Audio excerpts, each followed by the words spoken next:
Basically, I hope I can outline brief, history, particularly.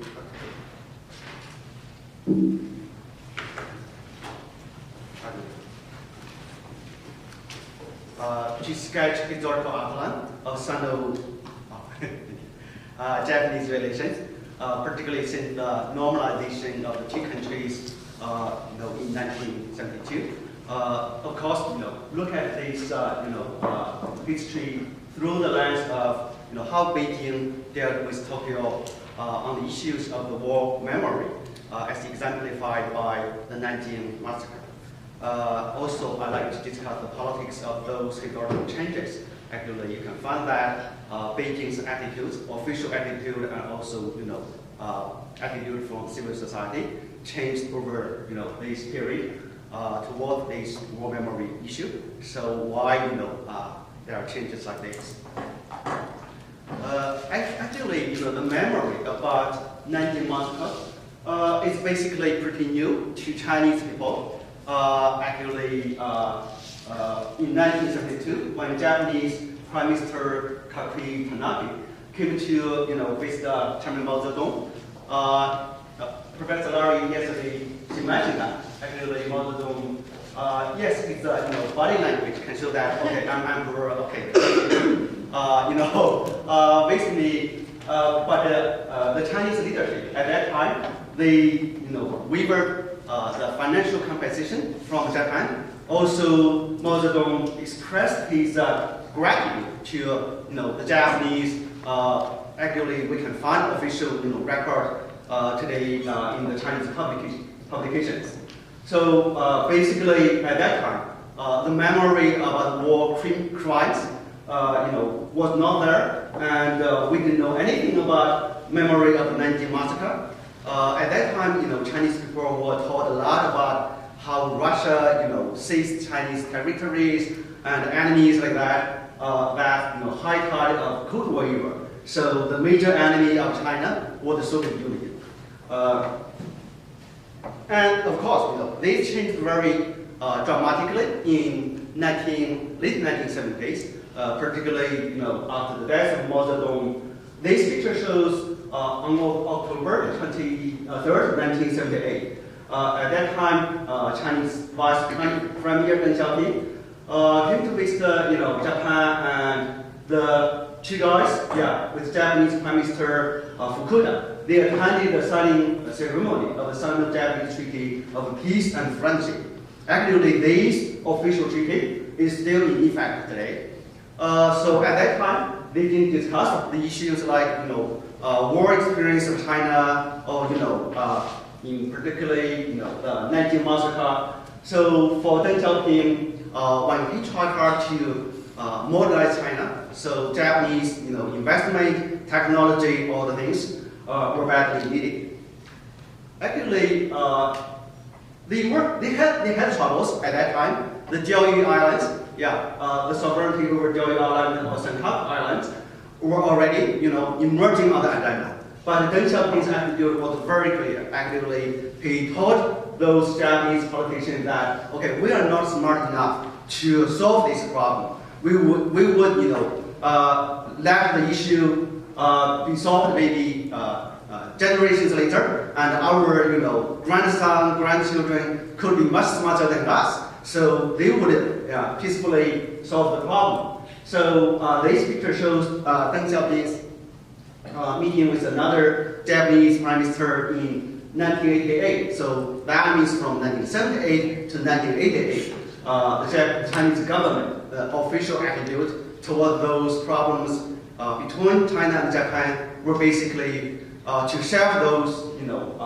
controversial issues and to develop an economic connection with each other. Then we saw a really high tide of friendship between the two countries, with the tenure of party chief Wu Yaobang, very open-minded, liberal-minded Chinese leader. Actually, when he was forced to step down in 1986, one of his so-called political mystics was that he took really pro-Japan foreign policy. This picture shows, party chief Mr. Guoguang. He actually invited 3,000 Japanese young people coming to visit China, and he tried to develop, so-called societal, connection with Japan. Actually, at that time, China was much poorer than today. I mean, today China is really rich.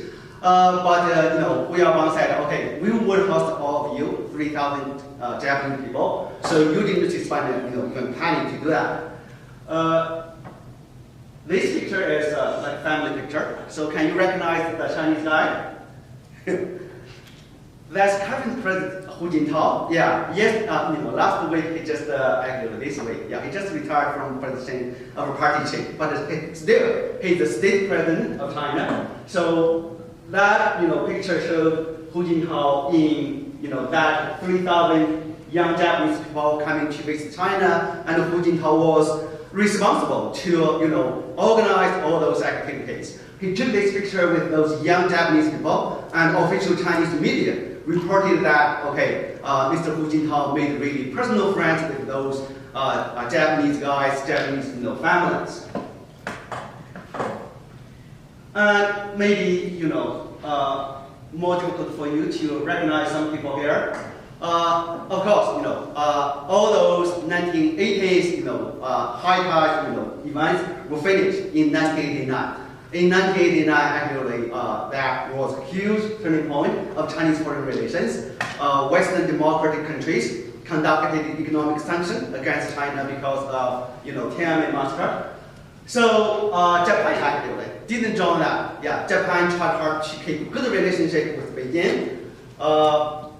This picture showed Japanese Prime Minister at that time, Kai-fu, with his wife, came to visit Beijing and shake hands with Chinese Prime Minister Li Peng, who was regarded as the major responsible guy, for the Beijing massacre in 1989. So actually, at that time, there was no any massacre, in their mind. So either in Nanjing in 1937 or in Beijing in 1989. So Mr. Kai-fu became the first, Western leader coming to visit Beijing, visit China. That was a very important diplomatic event for China's, warming up its relationship with the outside world after 1989. Yeah, their wives were also there. You can say, that's really intimate, connection between the two leaders. Actually, not only Japanese politicians. Yeah, in the next year, which is 1992, Japanese emperor also came to visit China.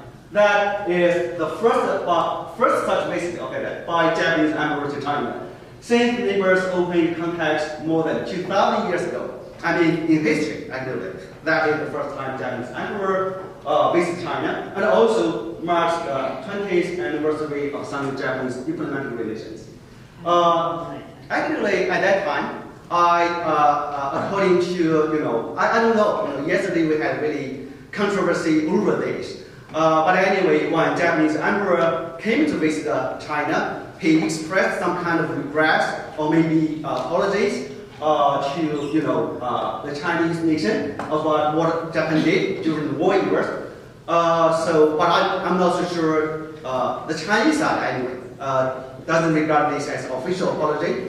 Maybe the Japanese side, thinks actually, apology actually came from Japanese emperor, so could be official. Remember that, you should be aware that the Japanese emperor, for a long time, was regarded as war criminal, in China. So this reception of Japanese emperor's visit to China really marked the highest height of the diplomatic, official relationship between the two countries.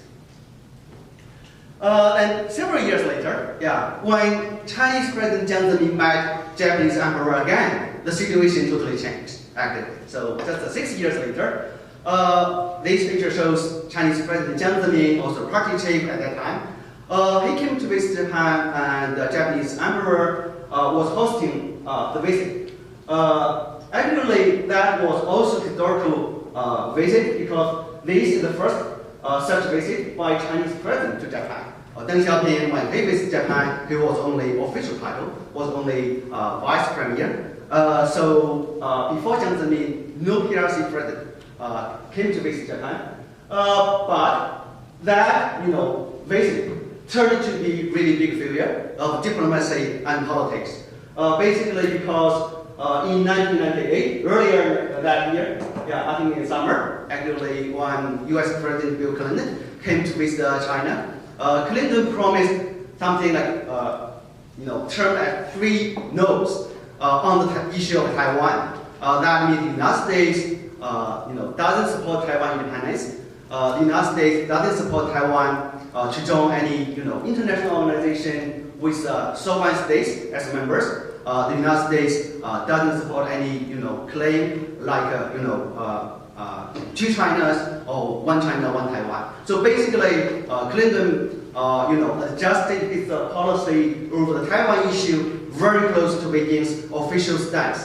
So Beijing was really happy about that. So Beijing thought that, okay, Japan should follow it, actually, should follow up. Yeah, because Beijing basically regarded Japan as, little brother of the United States in this regard. So President Jiang Zemin came to Tokyo to get those official promises from the Japanese government, but he failed to do that. Actually, the Japanese government didn't want to do that. That turned, that's really turning hot. So then President Jiang Zemin was pretty unhappy that he raised those historical issues as high priority on the agenda. So since then on, all those historical controversies came to on surface actually. Then we saw, from late 1990s, I'm sorry. Yeah, from late 1990s until today, in past about 15 years, the war memory emerges in China, or you may say, okay, before 1949, actually Chinese people had war memory, so re-emerged in China. So basically, you can say there are some factors of real politicking about diplomatic purposes, conducted by the government. But also some other, factors help to explain why this war memory emerges in China under this historical background. Of course, the rise of Chinese nationalism is a really strong factor. The rise of Chinese nationalism is not simple. I mean, it's really complicated, political, ideological mentality, phenomenon. A lot of reasons can explain that. I would like to emphasize 3 things behind the rise of Chinese nationalism. First, it's government's promotion for, of nationalism, for particularly grounding post-Tiananmen, shaky legitimacy.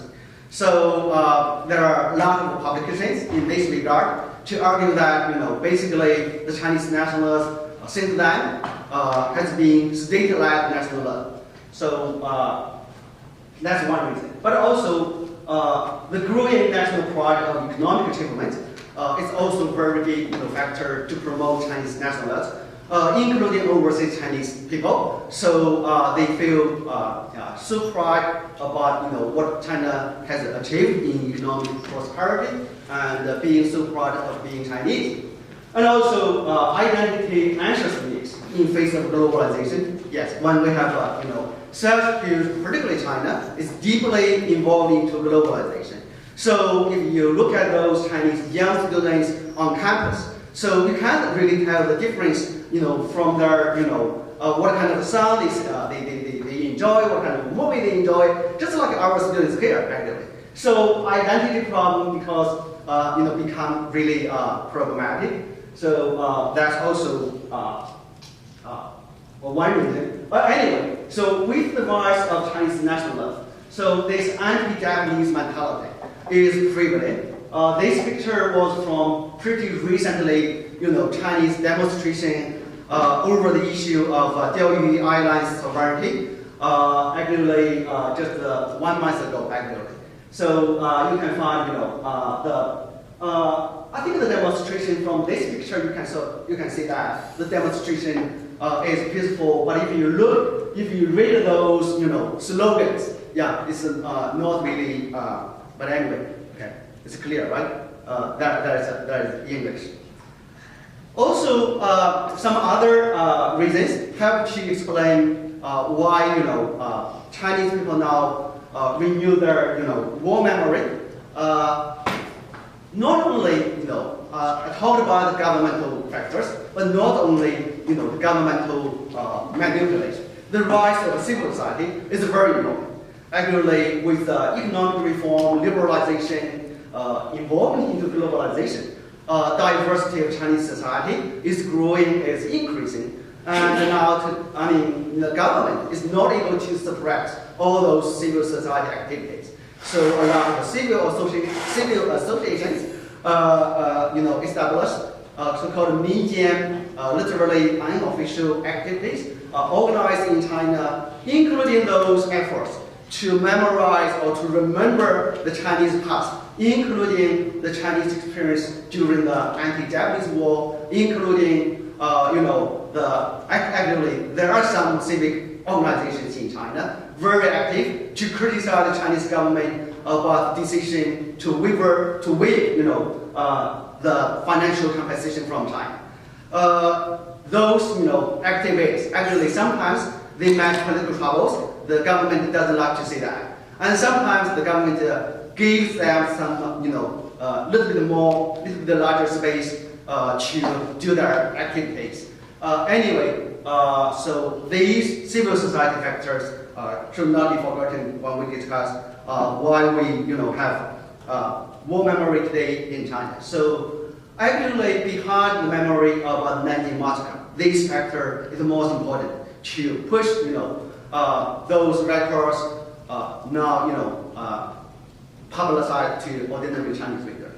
Also, with globalization, I should emphasize external influences, not only international, internal because China, we have Hong Kong, we have Taiwan, we have overseas Chinese societies. So those factors are maybe not international. Anyway, so from both so-called Greater China and also from global societies about real phases of Chinese history, particularly in recent century, in 20th century. This picture shows Iris Zhang's statue in Nanjing Memorial Hall of Nanjing Massacre. Yesterday, Professor Larry mentioned also showed this author's picture. Iris Zhang authored that book, The Rape of Nanjing. The book was published in 1997. And that she's overseas, she was actually, she passed away now. She was overseas Chinese. And also, tonight we will watch the movie, Flower of War. The author, of the novel, Yan Gelin, originally she is from China, but today, she's the wife of an American diplomat. And she, is also overseas Chinese. So overseas Chinese, originally from Hong Kong, then from Taiwan, then overseas Chinese societies, they did a lot of work to discover what really happened during the war era, including the Nanjing event, Nanjing tragedy. So all those factors, are important to China and to influence Chinese, memory about war, experience. Okay, I don't have so much time. I'd like to very quickly draw my concluding remarks. First of all, I would like to emphasize that I don't like to say anything like that, the historical memories distorted and manipulated by politicians for political purposes. So history is not, younger, the politicians are not their mothers, or you should tell them you should wear this, beautiful skirt, then, the history had to do that. I don't like to say this narratively. So when we emphasize the reconciliations and friendship between two nations, when what we saw in 1970s, in 1980s, I would say, okay, the price should not be, the covering up of, historical truths.